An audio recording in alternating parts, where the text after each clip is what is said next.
Novembre 2025. Le Lualaba pleure ses creuseurs à la carrière des Kalondo, site de Moulondo.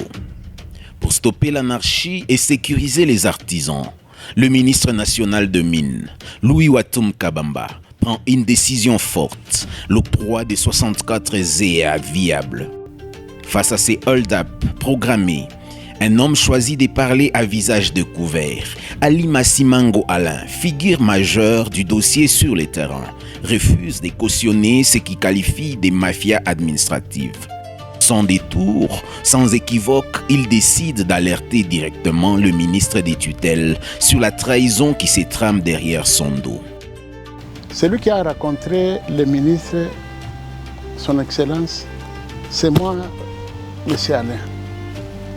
Quand on a terminé, on était entré, c'est moi qui ai pris la parole. On s'est rencontré avec le ministre, même les vidéos sont là. Mais, pour nous, les surprises, il y a maintenant les gens qui n'ont jamais même travaillé à Moulondo, qui ne connaissent pas même Moulondo, qui ont pris l'argent d'un certain Libanais pour nous combattre, pour aller dans des bureaux de Kinshasa, pour venir encore pour nous ravir. Au moment où nous, aujourd'hui, même aujourd'hui, nous continuons à creuser et nous continuons à faire les bassins, puisqu'on a harmonisé avec la société Pagecrem. C'est la raison pour laquelle je viens d'énoncer cela, pour que le ministre Watum écoute cela, que nous sommes en parfaite harmonie avec la société Pagecrem. Dans sa dénonciation officielle, Ali Massimango ne prend pas de gants. Il cite nommément les têtes d'affiche des 7 fonds.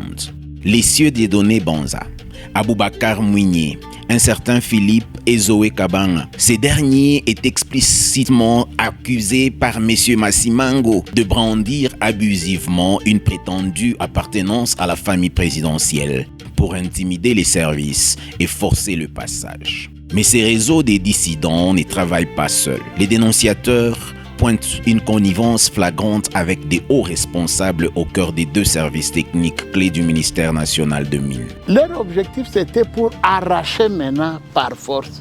C'est là où ils sont maintenant. Puisqu'ils n'ont pas de droit, ils n'ont pas de soubassement pour qu'ils disent aujourd'hui que voilà la société Pagecrem, je vous arrache, voilà mes documents. Ils n'ont pas ça. Ils n'ont pas ça.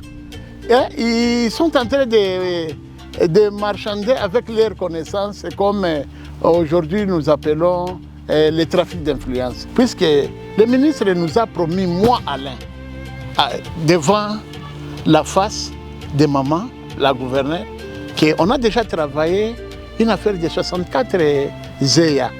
Comme vous êtes les victimes de cet incident, vous en aurez eu. C'était ça. Maintenant, quand ils ont compris tout cela, alors ils ont voulu contourner cela pour qu'ils nous attaquent maintenant. Il y a la CMAP. Là, on ne peut pas mâcher les mots. Ils ont la main là dans la pâte. Il y a les gens des Camille. Ce n'est pas les ministres qui font cela. Les gens qui sont au parage, qui voulaient, puisque ces gens-là, ils ont proposé même des pourcentages.